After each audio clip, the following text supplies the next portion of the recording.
It generally goes up. My son-in-law knows where all my push-ups So there's Michael. Figured out. Does he live there? Does he have a different clock? There it is. Okay, all right, folks. We have the red light on, so that means we are ready to roll here. And welcome to our city council meeting this evening. I'll call the meeting to order. And would you like to join us in the pledge allegiance to the flag? I pledge allegiance to the flag of the United States of America and to the republic for which it stands, one nation under God, indivisible, with liberty and justice for all. Yeah, the parents want to have the shooting down there, don't you? All right, Mary, roll call. Olson. Here. Collins. Here. Johnson. Here. Kellum. Here. Kupczynski. Here. Coburn. Here. Okay. Well, we do have kind of a short agenda this evening, which is going to be a busy week for everyone because we got the Northwest Art and Air Festival this weekend. So first is business from the public. Is there anyone here that would like to bring an item forward? Okay, not seeing anybody. Next this is adoption of the resolution, and this is a resolution, council, on page 3. This would be, and Ron Irish is here. Ron, did you want to come up and say a few words, or only if there's questions? We postponed it. Okay, does anyone have? We postponed that from the work session. Yeah, this was the... No, This is a different one. This is the 10-minute 10-minute customer only. 10-minute part. You're being Oh, sneaky. never mind. Yeah, this would be, since it was postponed, Ron, do you want to come forward? So this is actually changing, Bomax is coming back downtown, so we're very excited about that. And they're on Lion Street next to Visitor Association, so they wanted to have a 10-minute customer-only parking space on the east side of Lion. So, anything else, Ron? Bomax is coming in down to Lion Street. They're in the block between 3rd and 4th on the east side. And the request is for one 10-minute space. It's just north of the alley. As I understand it, Bomax expects to have a fairly substantial takeout business and likes the idea of a high turnover space close to their door. And this is the closest one. Okay. And also, we have Bomax is here, and also Peggy's here in support of it from the Downtown Association. Is there questions? So, Bessie? Are there any other businesses downtown that have takeout that have requested the same thing? And if they haven't, would this set a precedence to take another parking space away from the all-day customer or lease parking? I'm not aware of a downtown business that has a concentrated takeout space. A lot of the businesses do offer takeout if you walk up and ask, but they don't promote it very much. The high turnover spaces we do have in the downtown tend to be either 10-minute or 30-minute. Most of them are concentrated around what were our coffee shops, versatile machines, places like that. So you could conceivably in the future get another request if there was another business came in or a business changed and did a lot of takeout. Takeout tends to, those customers seem to like a place pretty close to the door and make it work. I think we used to have it in front when Boccarini's is where Sweetbreads is now. They used to have a 10-minute or 15-minute spot there for people to come in and get their coffees and leave. So. Right on the corner. Yeah, right. So right on First Street, it used to be. I don't think it's still that, is it, Peggy, 10-minute anymore? Yeah. Yeah. So it's been accommodated before for businesses, but as they do, if they do ever change, then yeah, the council could change it back. But. Okay, questions? Yeah, Rich? Maybe not so much about the parking, about the business model. Is inside seating at all? Yeah.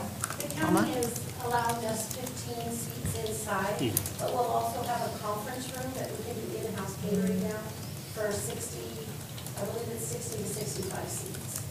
So once we get moved over, they're allowing us to use the same licensing that we have right now till the end of the year. And when we look at that model again after in January, then we're going to see if it's conducive.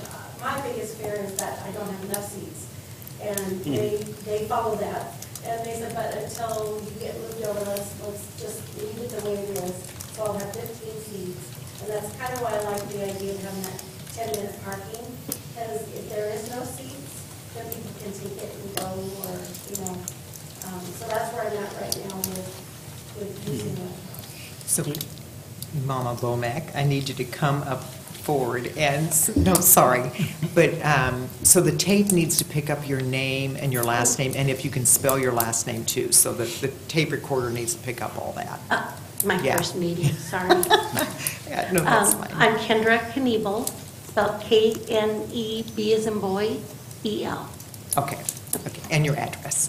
My address is 30119 Berlin Road, Okay. Lebanon, Oregon.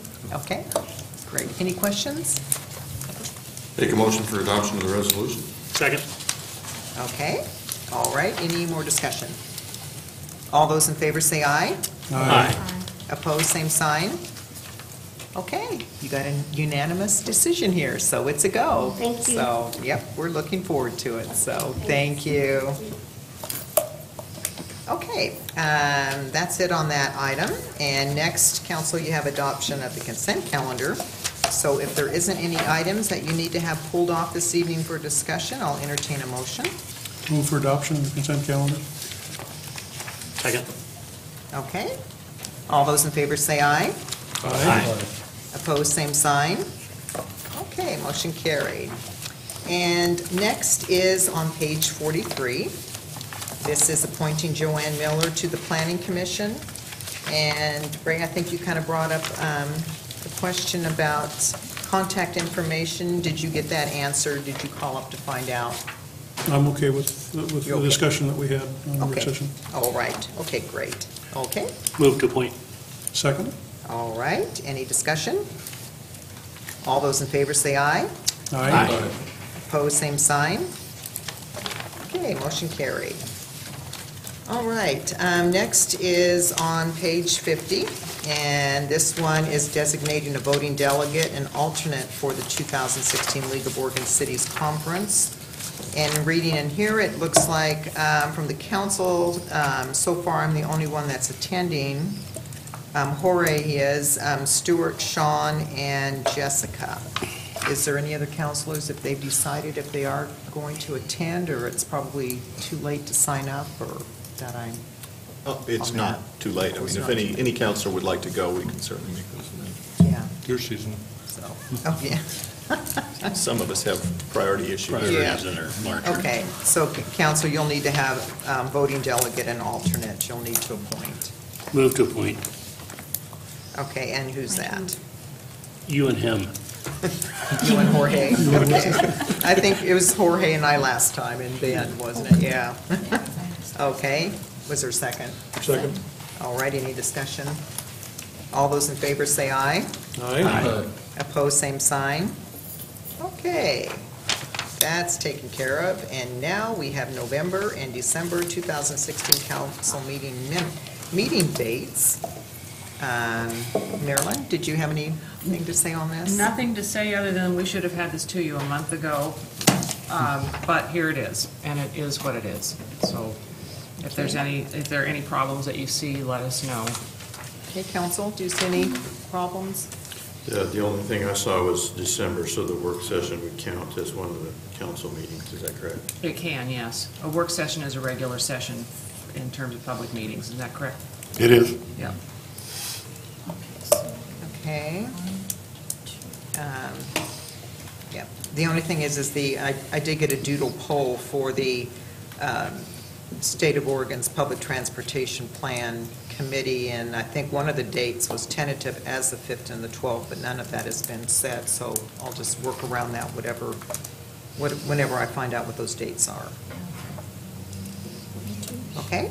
All right. All right, and you don't need any action on this, right? Say yay or nay. Yay. Yay? Okay. Okay. All right. Well, thank you. Not even a Get all that in my calendar. Whoopee. Okay. Oh, anything? Yeah. Okay, that's it. Business from the council. We are really rolling along here. Bessie? Nothing, Your Honor. Okay, Bill? Nothing, so thanks. All right, Dick? No. Okay, Rich?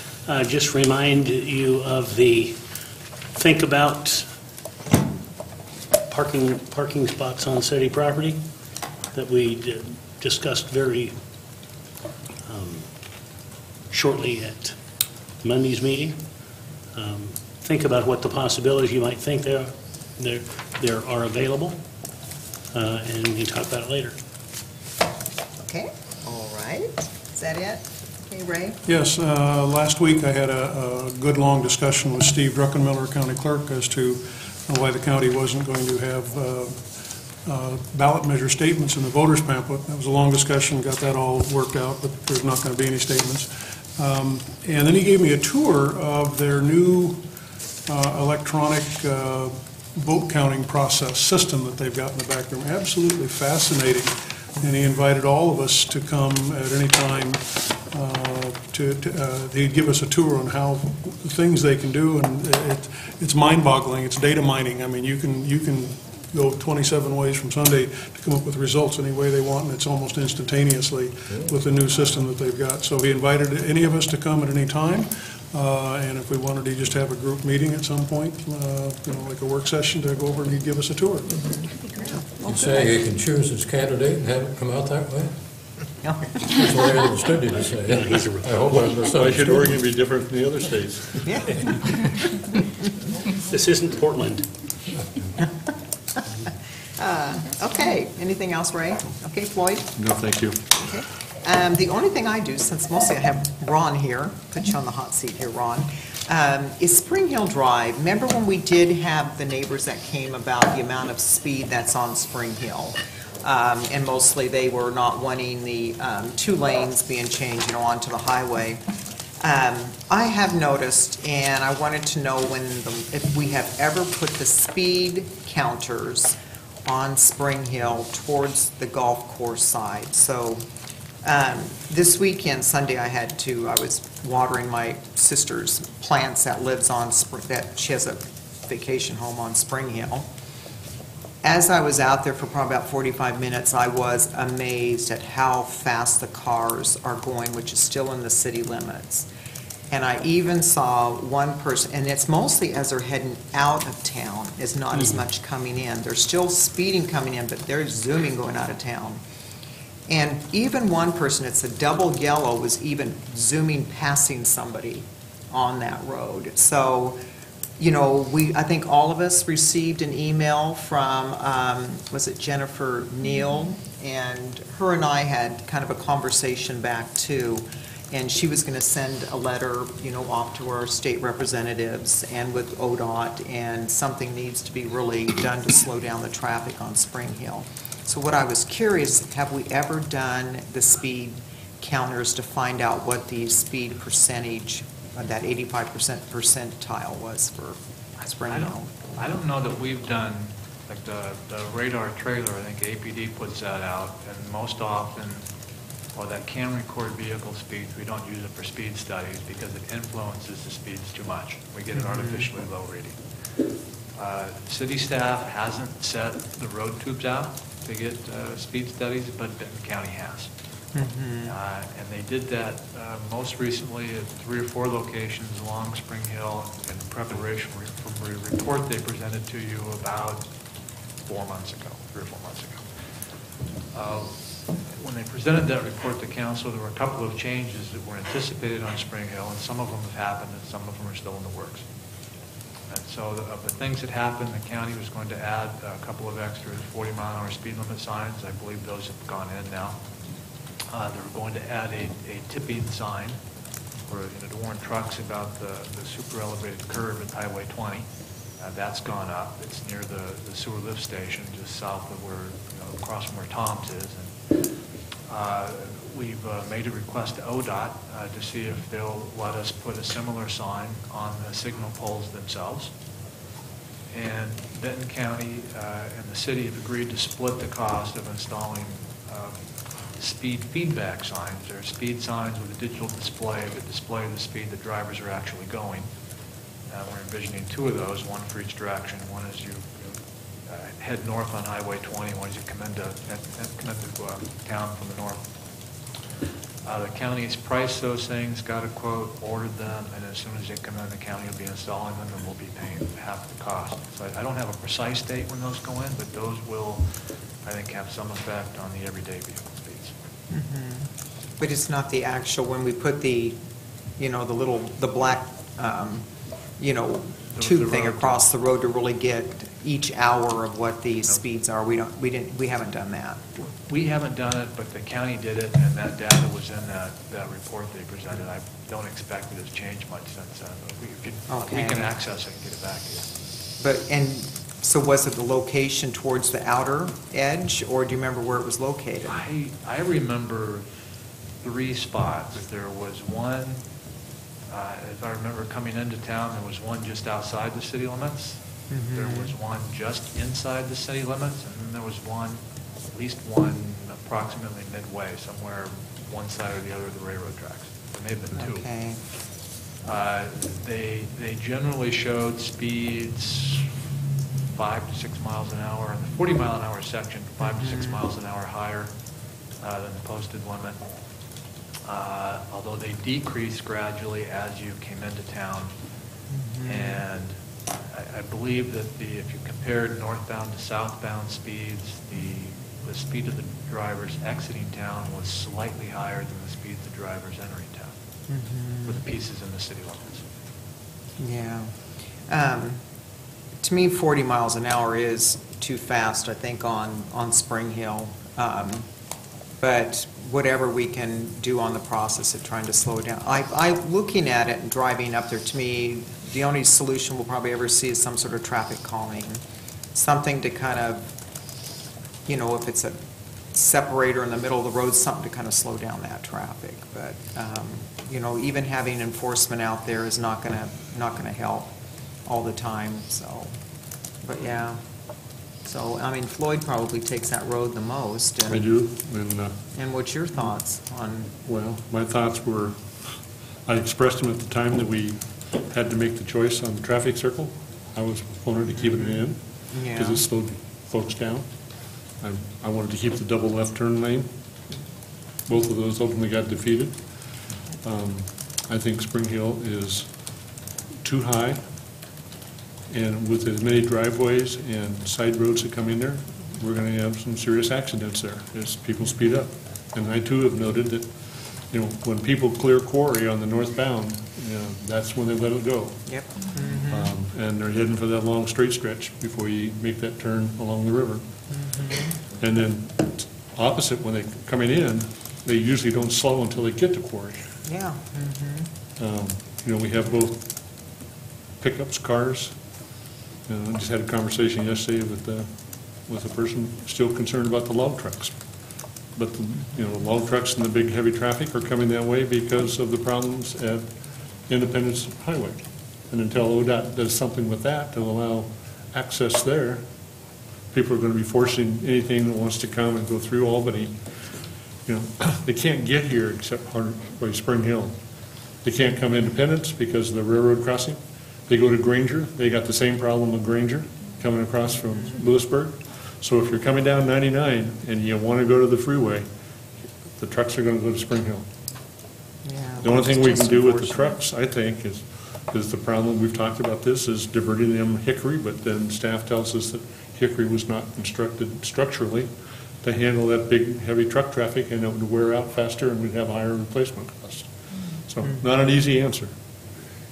But I do think we need to stay after the residential speeds to keep them at or below 40. If we can ever get it down to 35, I think that would be great. Better. I think it would help. Yeah, so, but, okay, whatever you can do to work with ODOT to get some sort of calming there, yeah. If I could throw in my 2 cents, I'm sure the chief will appreciate this, but, you know, there is a proven strategy for lowering speeds, and that is increased enforcement. You know, we've been short-staffed for quite a while, just turnover in the department, retirements and things of that nature, and I know it's in the chief's plans to increase and reinstate our traffic patrols, and that could easily become an area of concentration. You know, it's funny, I was just reading, not funny, it was tragic, just reading the paper, I think this morning, about the increase in traffic deaths in Oregon, and they attributed it to a variety of things. But there is a proven strategy for reducing accidents and problems related to speed, and that's, you know, giving people tickets. I think we've all experienced it. Yeah. You know, there's another option that I've worked with the people that do the photo red light running cameras, and they have photo speed cameras, take your picture and mail you a ticket. Much more controversial than the running a red light, but that technology is out there. Yeah, might be good. We can certainly get information on it. I'm not sure, does Oregon even allow, though, photo, because I know there's specific statutory authority, I think, for the red lights, but I'm not sure there is for the speed cameras. The last time I looked into it, Oregon didn't have the ability, cities in Oregon did not have the ability to do red light speed enforcement. Yeah. Things may have changed since I last looked, but last I time think I want to looked, check it out. See. I know Yeah. that the technology is really common in other places. But Well, and it's amazing, some of the technology. We were in San Francisco last week, and it came in from the north because I wanted to drive across the Golden Gate Bridge, and a couple signs, you know, toll bridge, no cash. And it's like, how do you get across the bridge? And we were kind of panicking. And if you're a resident down there, you can get a card and it reads and so forth. Anyway, long story short, they capture your license plate and send you the bill in the mail for $6 or 75 cents. So they have the technology to capture your license plate, run it, figure out who you are, your address, you know, how do they deal with rental cars and, you know, borrowed cars and some of this other stuff. But Yeah. lots of technology out I there. know, isn't that amazing? Yeah, so, okay, well, thank you, Ron. Yeah. So you don't even slow down?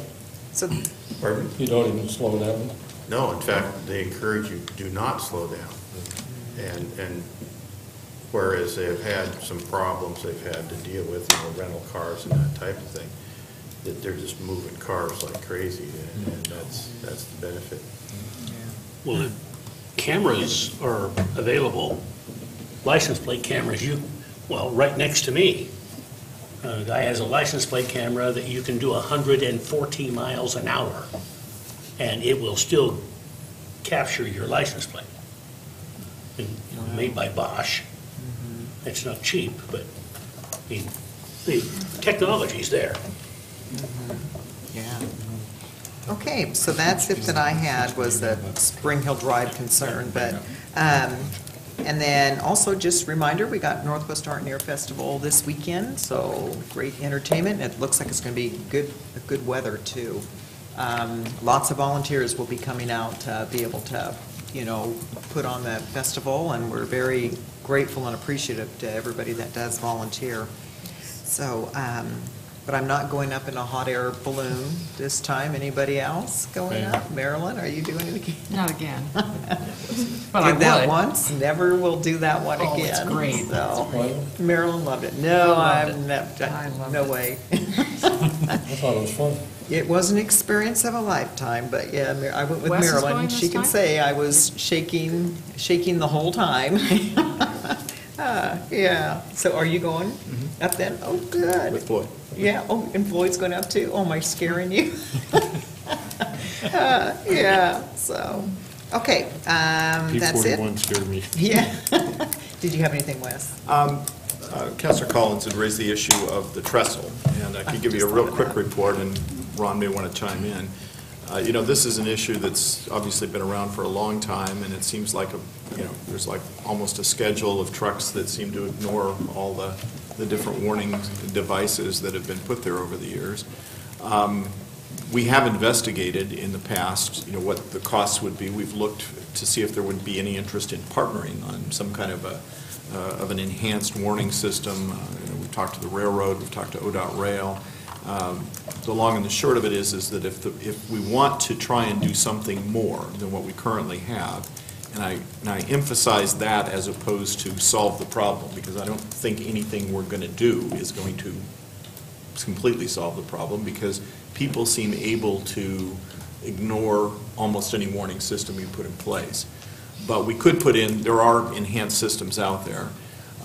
My recollection was the number was about 50,000. Is that right, Ron, or no? Good, we'll get it from the horse's mouth here. It's the other end of the horse. Yeah. I wasn't going to say that. The system we looked at and investigated, we've been doing it for the last 2 or 3 years, was something that would involve an infrared beam mounted on poles in advance of the trestle. And when an overheight vehicle broke the beam, it would trigger probably some version of flashing lights on a sign up near the trestle that said, overheight truck, wind lights flash. ODOT installed a system similar to that in 99E on Harrisburg. Reported that it was fairly successful. The article I saw indicated that it cost them about $50,000 to install. That was probably 4 or 5 years ago. We've gotten some quote from vendors for just materials. They've tended to be a little less than that, but we haven't gone past that. The next step after looking at what a system might be was contact with ODOT Rail to see if they thought they had any jurisdiction or input into whether or not a system went up, and their response was no. If the local road authority wanted to put it up, they could, but they didn't think they had any role in approval or any other aspect of it. We then sent an email to the railroad, in this case Portland and Western, told them we were interested. Council hadn't taken a position or heard about it yet, but were they interested in participating, and got no response at all from the railroad, which is as much as we've gone so far. I have been a bit concerned, glad Jim's here, about if the city put up a sign similar to what I described, overheight vehicle when lights flash. That's a pretty descriptive sign. In the event that the sign broke, and we didn't find out about it, and that sign probably only going to go off once every 6 months. Right? So if we didn't constantly monitor it and make sure it was working right, an overheight vehicle went through and assumed it was okay because our system wasn't working, whether or not we would at that point incur some liability at the moment we don't have. At the moment, what happens when a truck goes under that bridge or partially under the bridge and hits it, if the driver not seeing or paying attention to the regulatory signs and hitting a privately owned bridge, and we have essentially no role other than cleaning up. But if we put something up there, that was more informational, we might pick up some responsibility. So what about, where do those lights position themselves on the trestle? So if somebody did hit it, would it damage the lights? Then we'd be stuck. The flashing light system is probably off to the side on poles and not directly mounted on the trestle themselves. There is a light system of flashing lights on the trestle now that's maintained by the railroad. They generally are high enough up that they're not damaged by the trucks. When one is damaged, they replace the bulbs and the wiring. So, but a system that we put up would probably not be able to mount something directly on the trestle itself. So doesn't City of Bend have like 2 trestles over their highway? Do they have height restrictions for those? I mean, do trucks make it underneath those trestles? Because I was wondering if they've had, because what we're finding the issue has been GPS.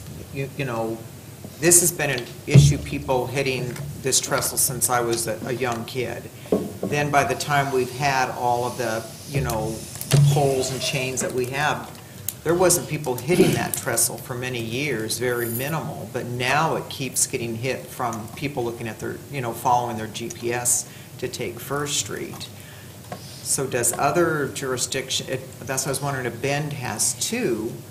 I don't think Bends are all that low. I mean, I grew up there and I don't recall ever hearing a truck. I remember frequently they would flood and people would drive in and submerge their vehicles, but that was a different issue. The one on Greenwood. Right. Yeah. You don't drive a 510 backhoe underneath that. Oh, okay, maybe. Because So I'd be curious if I got a they, job because a guy drove a 510 if they have backhoe any under it. problems, He and got if it's fired. not, if it's just because of the GPS is sending trucks are following it, and if they're looking down at their GPS, are they even going to see lights flashing above? We've had some experience with the roundabout that went in at Main Street in Salem, that at the moment restricts right turns by large trucks into town towards the trestle. And there have been a couple of oversized trucks that ODOT permits on the highway system. We usually, they end up on local roads as well. We don't know when they're coming or where they are, where they go. That a couple of those oversized trucks go through that roundabout, try to make the right turn and do some minimal damage to the rail system at the roundabout. And in a couple of cases, we've been able to determine they were in fact following GPS systems. They were out of area drivers coming from I-5, headed towards generally Highway 20 in Corvallis. And then the GPS systems directed them off of the highway system and onto Old Salem and then towards First. And towards the trestle, through the roundabout they couldn't make, and then if they'd made it that far, they would have, ended up at the trestle. So there is some GPS problem going on as well. Right. Well, Yeah. why couldn't we leave them on Main and just make all trucks go straight ahead to Water? I mean, it's, We have a sign, I think we have a sign posted, don't we, Ron, that says no right turns for trucks, For but the- they ignore it. For the westbound Salem Avenue approach, we have a sign now that directs the trucks that take that route to go straight through the roundabout on Third, which is the same route they're directed on if they were to get to First and follow the detour around the trestle, they would also have to bounce over to Third. So with the Salem Avenue approach, the signage just directs them to continue on Third, and some probably do, but every once in a while one doesn't. We also have some trucks that approach that roundabout from the north on Main Street. They don't see at the moment a directional sign saying don't go through or make a left. And those trucks would go through. They're the ones making the left on Main, and some of them having trouble with the roundabout. We could divert them over to Water Avenue, but Water Avenue is classified as a local street. It's starting to convert to some residential uses. There's stop signs on it, raised intersections. And at some point, they have to bounce back up to First. There's not really there's places they could do it. A little difficult if there's cars parked on the sides of the roads and things. So not a convenient move. well, the lights are totally inadequate during the day that are on the trestle. I looked at it today as I was going through. And yes, you see them, but they are not something that draw your attention. The chains with the reflectors hanging down, I mean, if you are in a truck, you're not going to hear much of anything. If you're in a cab over truck that is attached to the box, you'll hear something. But if you're in a semi, you're not going to hear those chains hitting your. There needs to be something. If all we can do is just some lights, there needs to be something more substantial. So it goes clunk, smack, bang, something that does some, frankly, does some damage to the trailer. That doesn't then absolutely ruin it another, 100 feet away. Because what's there, if you're looking, you see it, but, the lights now at night, you'd probably get a better look at it, but. Question, Ron. You mentioned it'd be nice to get the railroad to participate in this, but you indicated they didn't show any interest. To your knowledge, has there ever been any damage to their structure from these impacts?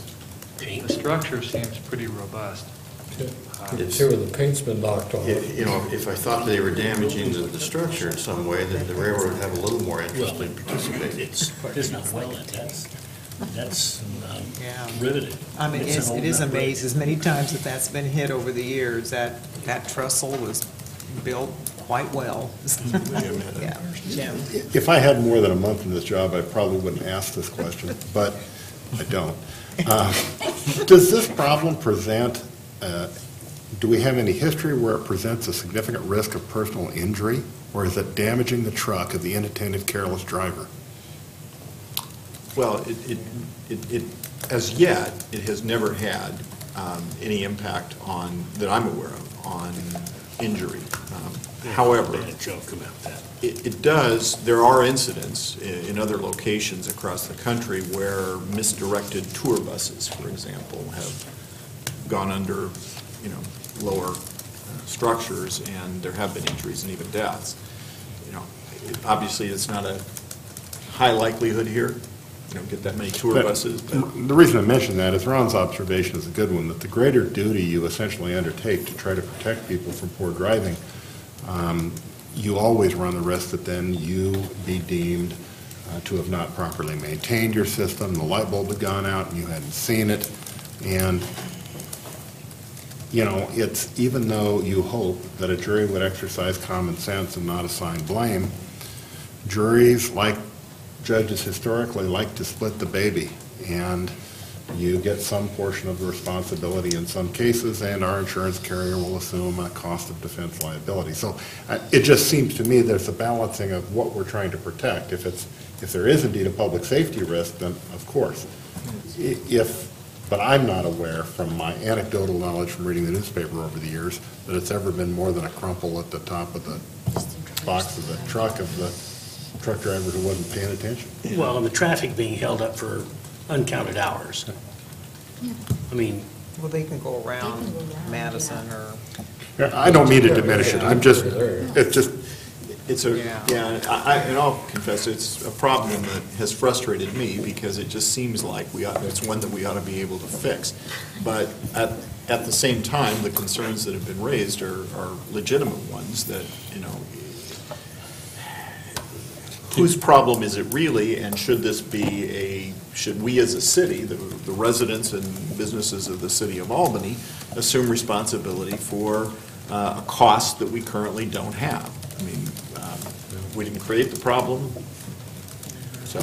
Well, and Ron's right. I'm familiar with the system, overheight detectors, and ODOT's used them on construction when they've got building a new overpass, and there's some structure temporary that's put up, during construction. So,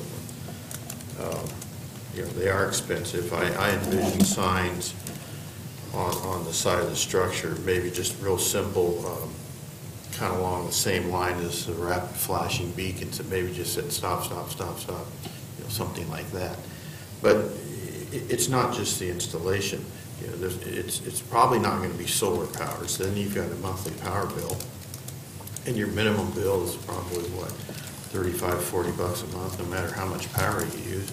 And then there is the maintenance, whether that means somebody going down there once a month and waving a stick to break the beam or whatever, and logging that they did that, like Jim said, some effort to make sure the system's working. So, and those costs go on forever and ever and ever. So it can be fixed. It's just a matter of money and priority.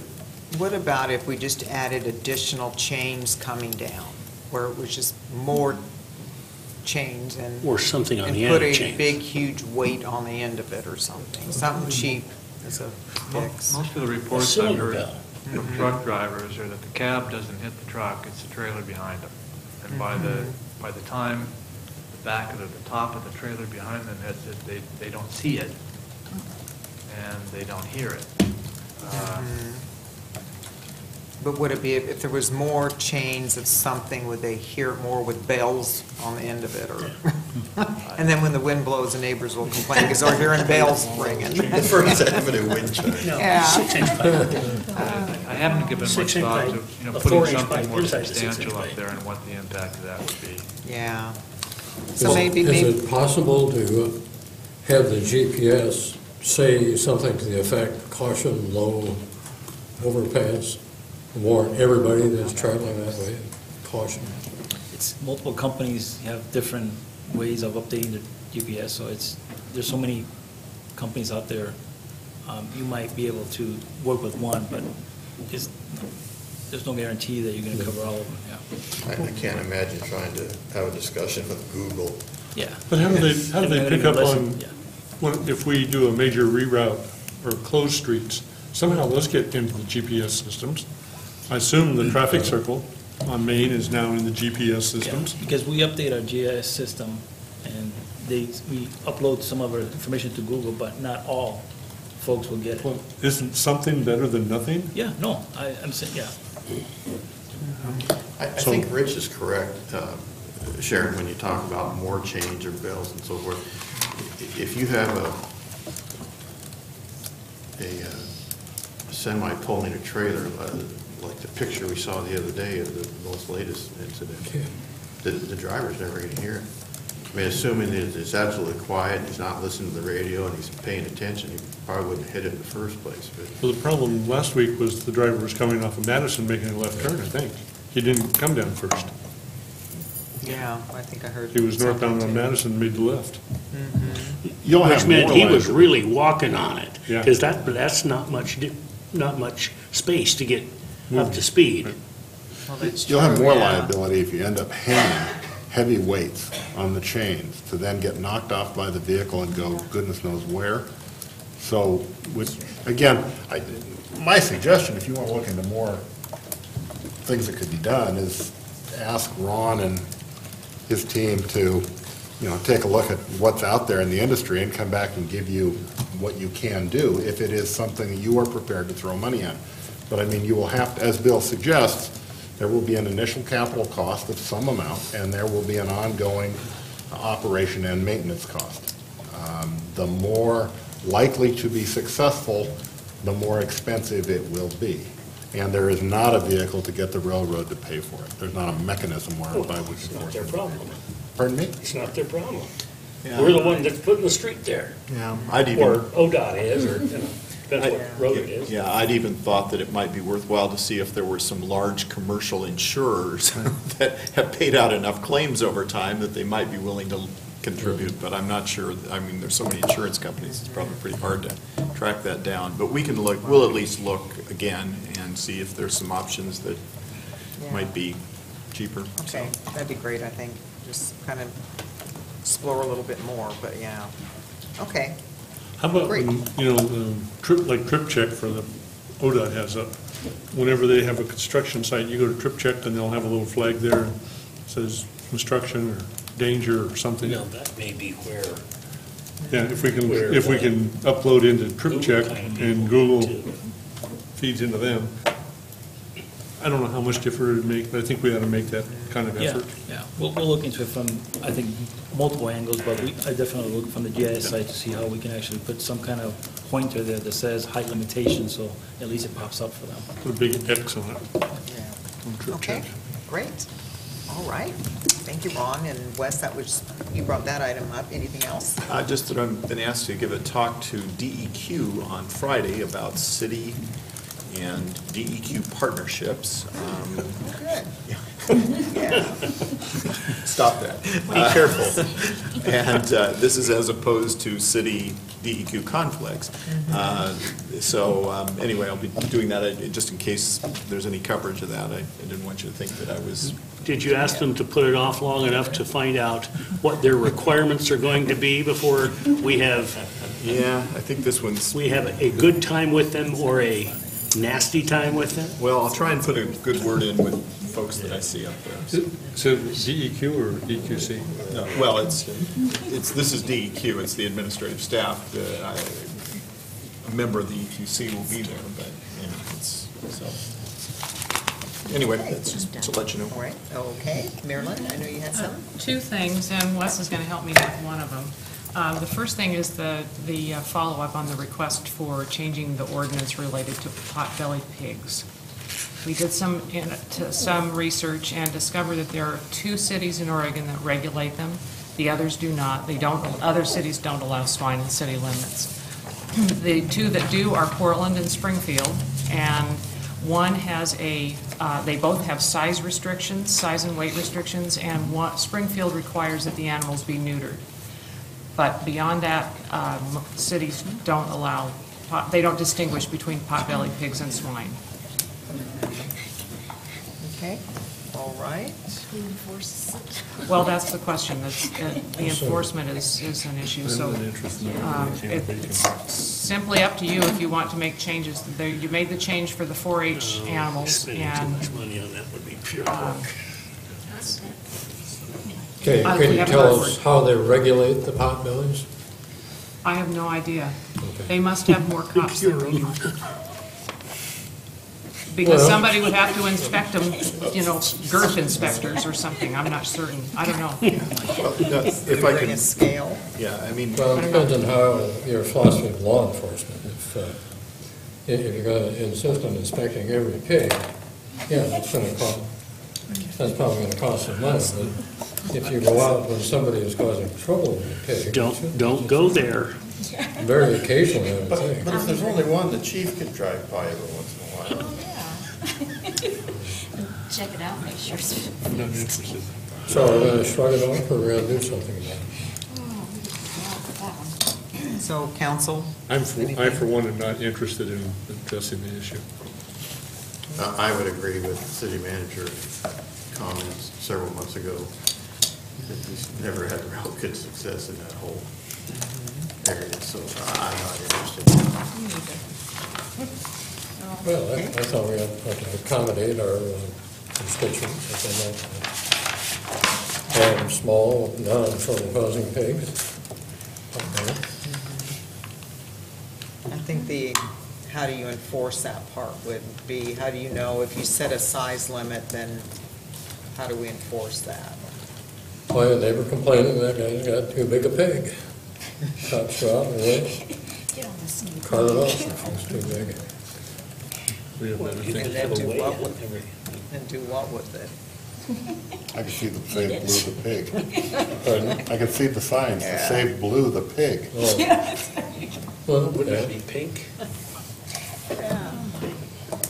It'd be interesting to know whether Yeah, what Springfield was your is second having issue? major problems with pigs. My that go- second issue is sorry, Counselor, the second issue was an update on the flag project. We have counted the flagpoles on city buildings. Every time we raise and lower flags, we are conscious of how many there are. And now we have an actual head count, pole count. There are 9 flagpoles at city buildings. If we wanted to get my question to you is, do we want to have flags made for every flagpole? Building maintenance has recommended that we get 2 to 4 extras to cover damage if they flap too much or whatever. We've contacted Elmer's Flag and Banner in Portland, the primary flag maker in the Northwest, and got some pricing for them. We could get 11 flags, that's the minimum number, for about $1,300, and 13 of them for about $1,500.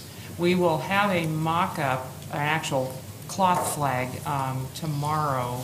Cole Pouliot from West Albany has ordered 5 flags for his own personal collection from a company in China, and they'll be here tomorrow. He's going to stop by and show me what they really look like. He wanted to get an idea of the quality of them.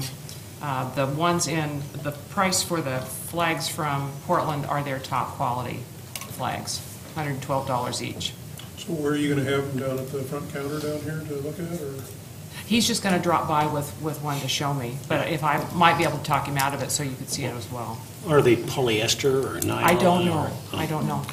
Because what time of year it is, Just take a picture. what flag you're going to fly, if you want it to actually fly. Yeah, Elmer's does them in, as a silk screen version or a sewn applique version, and the price changes according to how they put them together. I can say right now, I'd never approve flying flag made in China when we've got somebody in Portland that makes. That sentiment has already been passed along, Counselor, a couple times. Yeah. and might I recommend that we not try and do them on every city building? It just, on the main it becomes more work. You're sort of, again, committing yourself to expense over time, and while it's not a huge thing, it just becomes one more in a chain of little responsibilities that somebody's got to take care of. And I think the idea of having a city flag is, pretty innocuous. If we had one here at City Hall, I think that would make most people pretty happy. My 2 cents, I don't know. Yeah, we can start out with that, with one at City Hall, and then we never know when our new 2. police station is built. Minimum order is 3 for the Yeah. price break, so. Okay. But Yeah. Yeah. But, use one. Yeah. Yeah. So does the council want Maryland to go ahead and order some flags? Or do you want to wait till you see the? Just get a good quality one and do it. Just get a good quality. Okay. We're paying for $100 of us. All right, do you want that in a motion or not? Are you got it not? Actually, Cole suggested that Counselor Kopsinski's offer of $100 go toward that price instead of giving it to the high school. Oh, If he was, okay. if you would like to go along with that. Yeah, well, that's nice. Yeah, I think you're right, so. Okay. We have the direction.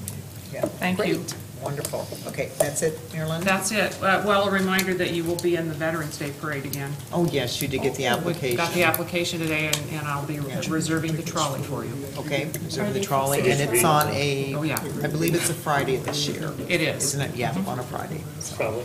Okay, great, and maybe we can have our Albany flag. So, okay, that's it. Chris, did you have anything? No, ma'am. Any other staff have anything then? Okay. We're gonna be Monday. So with that, then we have our next work session is September 12th, and our regular session is September 14th. So council, you got a little bit of extra time off. So with that, we are adjourned.